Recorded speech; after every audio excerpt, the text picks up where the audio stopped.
जब मैं 8-9 साल की होंगी तब मेरे पिताजी को जॉन्डिस डायग्नोस किया गया, जो कि गलत डायग्नोसिस था। एंड उसके वजह से उनको जो ट्रीटमेंट मिला उससे उनकी दोनों किडनियां ख़राब हो गई। एक एक करके उनके शरीर के अंग ख़राब होने लग गए। तो हमने एक स्टेट देखा जहाँ सब कुछ अच्छा था, सब अच्छा था, बहुत लोग थे, बहुत दोस्त थे, बहुत रिश्तेदार थे।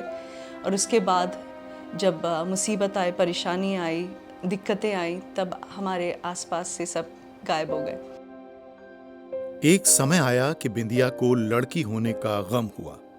बाहर के लोग आके बोलने लगे तो मुझे एक धक्का लगा कि शायद मैं काफ़ी नहीं हूँ, शायद मुझे लड़का होना चाहिए था, तब शायद मैं इस परिस्थिति को बेहतर तरीके से हैंडल कर पाती। जब पापा बहुत बीमार थे और वो बिस्तर पे थे और मम्मी भी परेशान थी, उनको नहीं पता था क्या करना है, वो मैं अपने पति को संभालूं या बच्चों को देखूं, उसमें परेशान थी।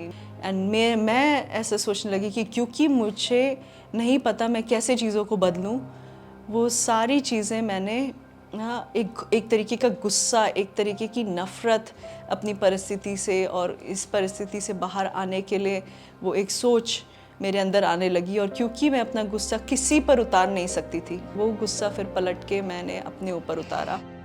जब सब कुछ खत्म होने लगा तो बिंदिया को अपनी माँ की प्रार्थना के दिन याद आए। उस समय मैं अपनी मम्मी को देखती थी प्रार्थना करते हुए, और उनके वजह से फिर मुझे लगा कि नहीं, हमें यीशु मसीह की बहुत ज़रूरत है। इन यीशु मसीह ही एक आशा है जिनके द्वारा हम इस परिस्थिति से निकल सकते हैं। तो ऐसा होने लग गया कि हम यीशु मसीह के पीछे चलने लगे, वचन पढ़ने लग गए, उसको सीरियसली हम उसे सीरियसली लेने लग गए और प्रार्थना करने लगे। हम परमेश्वर के वचन में आगे बढ़ने लगे। भजन 121 बोलता है ऐसे कि मैं अपनी आंखें पर्वतों की तरफ उठाता हूँ, मेरी सहायता कहाँ से आएगी? मेरी सहायता परमेश्वर से आएगी, जिसने सारी सृष्टि की रचना की, जिसने आकाश बनाया, जिसने पृथ्वी को बनाया। ये वचन के द्वारा और उसकी बातों के द्वारा, परमेश्वर यीशु मसीह की बातों के द्वारा हमें बहुत सामर्थ मिला।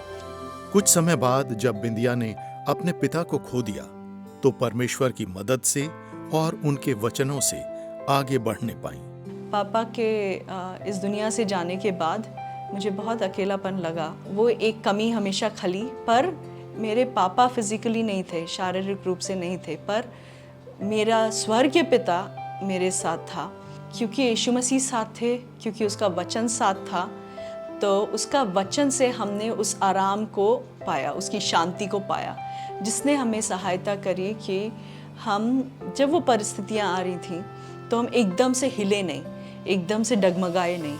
हम जब वो परिस्थितियाँ आई भी, हम पलट के उन वचनों पर गए और पलट के उनके परमेश्वर यीशु मसीह के वादों पर गए और उनको अपनी सच्चाई बना लिया और अपने जीवन को फिर जीना शुरू किया। आज बिंदिया दूसरों की कठिन परिस्थितियों को समझते हुए उनकी मदद कर पाती हैं। अब मैं शादीशुदा हूँ, मेरी 2 सुंदर बेटियाँ हैं और मैं उनको समझ पा रही हूँ, मैं उनके तकलीफ़ों को समझ पा रही हूँ। सिर्फ मेरा फैमिली नहीं, पर मैं बाकी लोगों को भी इसके द्वारा मदद कर पा रही हूँ। अगर आप परेशानियों से गुजर रहे हैं, आप तकलीफ़ में हैं और आपको लगता है कोई आपका सहारा नहीं है आसपास, अगर आपको लगता है कोई नहीं है आपके लिए, सो अगर हम अपनी परेशानियों को, अपनी परिस्थितियों को उस तरीके से देखें कि परमेश्वर तो मुझे क्या सिखाना चाहता है, मुझे क्या बनाना चाहता है, तो शायद हम अपने परेशानियों से बहुत सारी चीज़ें सीख सकते हैं और हम आगे भी औरों की भी मदद कर सकते हैं।